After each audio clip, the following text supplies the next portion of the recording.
Night falls on one side of Planet Nibiru. As the creatures and animals of the day rest, the animals of the night awakens. The six-legged Gabvan howls in the distance. The winged Balax flaps its wings before taking flight into the night. One of the Balaxes looks down at the city of Valda. Its lights glows in a beautiful display. Every light shines from each tower with majestic colors of green, blue, or yellow. The inhabitants heads home from a long day of working. One of those heading home are one of the pilots of the mech Vuki. Walking into his house, Thel Domuni looks around and only spots his mother Mie sitting on the living room couch, watching a sitcom on a holographic projector. "Mother, have you seen father?" "Yes, he's in his office." "This late?" Mie, without even looking at him, nods her head. Thel gives out a light sigh. He walks past her and walks into the hallway. He turns to the left at the kitchen entrance and heads straight. He stops at the end of the hallway. He looks down and crouches down. He grabs the door handle, twists it, and opens it. Staring inside, it is bright with a dim blue light. "Father, may I speak to you about something?" "Of course." Thel takes a step down into the basement. Still holding on the door, he closes it behind him as he descends. He looks to the left and sees his father standing near a desk and writing in his hollow journal with his finger. Thel looks over and notices the memorabilia of his entire family, images of himself as a child, his ancestors, and Vale as a young teenager standing in front of Vuki with two of his co-pilots. Vale snaps his fingers and the journal disappears. Then he turns his attention to his son, who steps off of the stairs and stops 2 feet from him. "What do you want to talk about?" "Well, first, what's with all of this memorabilia?" "This is your family history. I couldn't just let them all go to waste." So, am I going to be part of this memorabilia?" "Why, yes. It is bound to happen, and you're not getting away from it." "Oh. Is there anything else you need?" "There is one, and it's been bothering me for a while now." Vale tilts his head in curiosity. What is it?" "Do you know what this 0 is?" Vale hesitantly does not answer his question immediately. He turns away from his son. "Where did you learn that name from?" "From Vhin." "Vhin?" Vale puts his hand under his chin. "So, Hamvu did tell her what it is."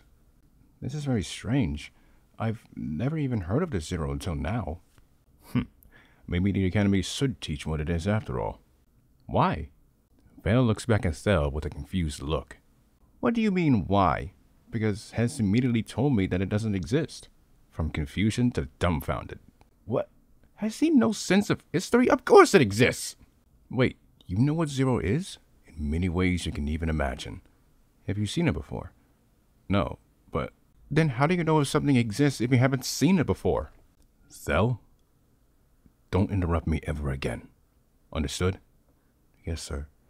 "Good. Now, your grandfather, my father, was alive when it existed. He even knew the origin of its name." Thel looks back up at his relative. "There's an origin behind its name?" "Yes. Anything it comes across reduces it to nothing. Hence, 0. "It's that powerful?" "Indeed it is." "Aye, this 0 individual is a very powerful one." It is no Niborian, but a monster." "A monster? Where is it?" "That I do not know. I heard many from the Academy to stay clear of the Aza Mountains. Could it be there by chance?" Vale looks at his son disappointed. "This 0 conversation is just an excuse to sneak out into the night to head to those mountains again, isn't it?" "What? No. I'm completely past that in my life." Good. We both know what happened last time when you head there." Thel places his hand on his hip and rubs it.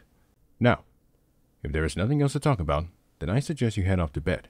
You have a big duel coming tomorrow, and I do not want a lazy son." "Yes, sir." As I left his office, it felt kind of weird that my own father would hide something very important from me. But now I understand why he had to. But my quest to find out what 0 was not going to be, fruitless endeavor. I needed more answers. But the results I was given was mixed. The next morning has come.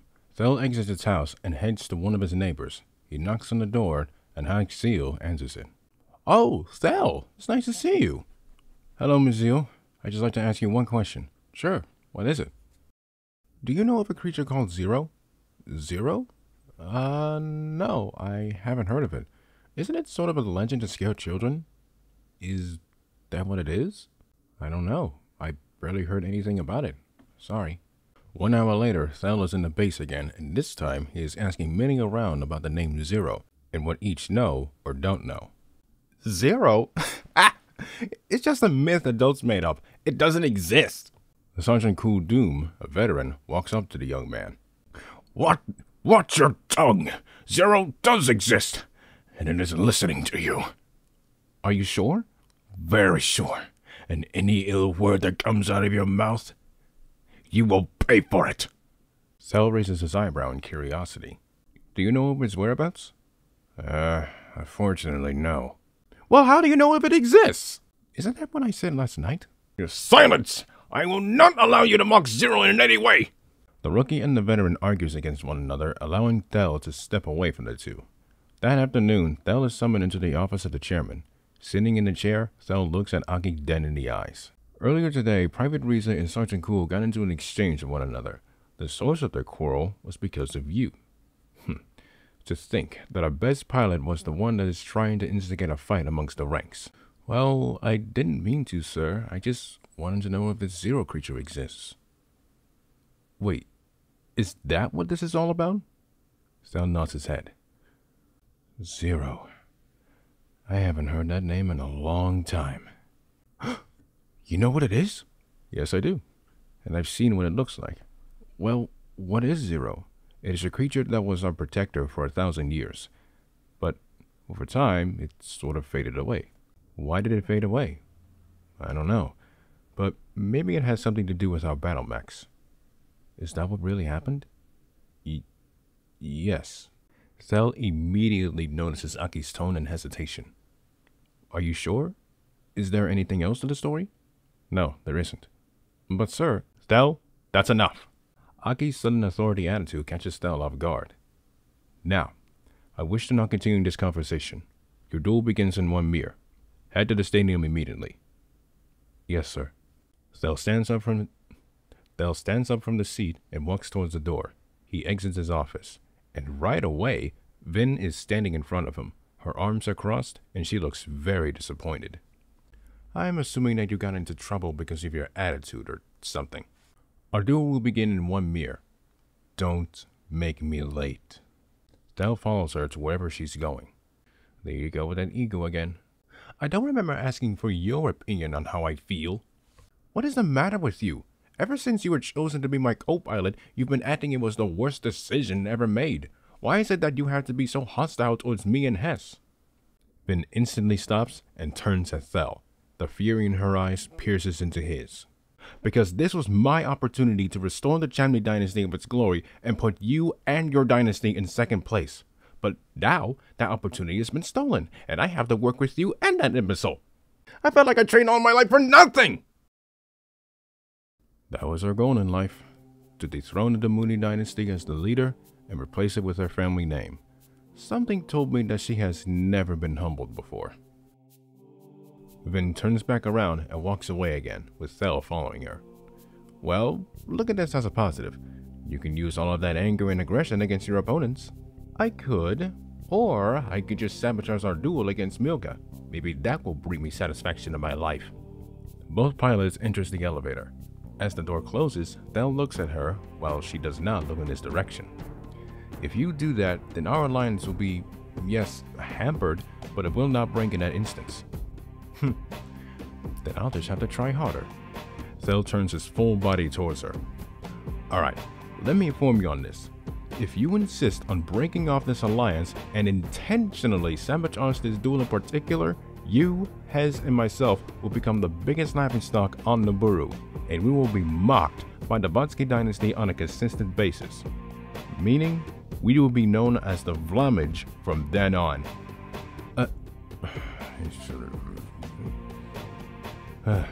Besides all of that, there is one other thing that I want to discuss to you about. What? You mentioned something called Zero. What do you know about it? Vhin's eyes widens a little. Don't change, and don't pretend to not know what it is because the chairman confirmed its existence. Is he wrong? No, but I don't know anything else besides the name. I have a feeling that you do. Don't push me. Anyhow, you've convinced me. I'm willing to cooperate with you after all. I will show you the Chamni style of combat. In return, you and Hes show me yours. That can be arranged. That was all of the knowledge of Zero I could receive, and I was pretty certain that the entire planet either knew of his existence or did not know of his existence. You know, at the time, I should have known better. Because, sooner than later, we would all find out the truth in the most horrifying way possible. I wish we'd foreseen it sooner. In the suburb of the third largest city on Nibiru, Gusta City, the children are playing in the front yard of the neighborhood. The adults happily watches them, but inside of their homes, the older generations are making their prayers and rituals. Inside one of the homes is the case. 5 elders are on their knees, heads bowed, and hands on their laps. Oh, please, our great and noble Zero, please spare us true believers and forgive the young. They know nothing of your existence and history. Her granddaughter, Zimi, walks into the room baffled. Again with this, grandmother? You've been doing this for the past 3 years. I keep trying to tell you that this Zero creature doesn't exist. Duma snaps her head to her. When will you understand the gravity of your words? Zero is listening, and it will punish you. Zimi can only scoff at the notion of that ever happening. Oh, that reminds me. Where is your brother? He and his friends went in the mountains. He's what? Duma stands up from her knees, walks to her granddaughter, and grabs her by the arms. Go, and bring him home now. Now, I said. What is wrong with you? They're just going on an adventure. The other mountains are not a place to be near. Bring him home quickly. There's nothing to worry about. Zimi! Okay, I'll go. Duma lets go of her arms. Zimi walks away from her towards the door. Goodness, what has gotten into you? 30 minutes later, Zimi arrives at the gates near the Aza Mountains.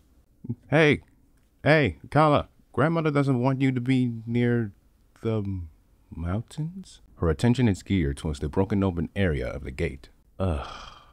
Great. She looks towards the path of the ground and follows it. As she gets closer to the tallest of the mountains, the sky slowly but surely grows darker and darker. She slows down her walking and looks up. The sheer magnitude of the mountain overwhelms her. But, even with that feeling, she continues on. She arrives near the base and looks around the surrounding area while still following the trail. Zimi calls out Kala by name. Her voice echoes in the open areas. No answer. She tries again. Once again, there is no answer. Where are you? She continues to walk forward, unsure of where her brother is. A chilling breeze brushes onto her, causing her to shiver. Her head lowers. Then, she spots something that catches her eye. A miniature replica of an Nibirian knight with a red and black robe and sword is sitting on the ground where the trail suddenly stops. She bends down and picks it up. Looking closer at it, its cloth is burned into nothing, and part of its face is melted. This is Kala's. A low grumble shakes the area around her. The clouds suddenly roars over the peaks and rumbles across the skies with thunder. She looks away from the replica into the skies. The sky rumbles and cracks with a clap. Scattered lightning spreads throughout the underside of the clouds. She looks down and gasps in horror. The ground has burnt areas 10 feet in length and dug into it. Along with it is blood scattered all over. Zimi's body trembles. The replica falls from her hands. Kala! A rumbling sound trembles the ground around her again. But the rumbling was growl-like. She looks around to find where it is coming from.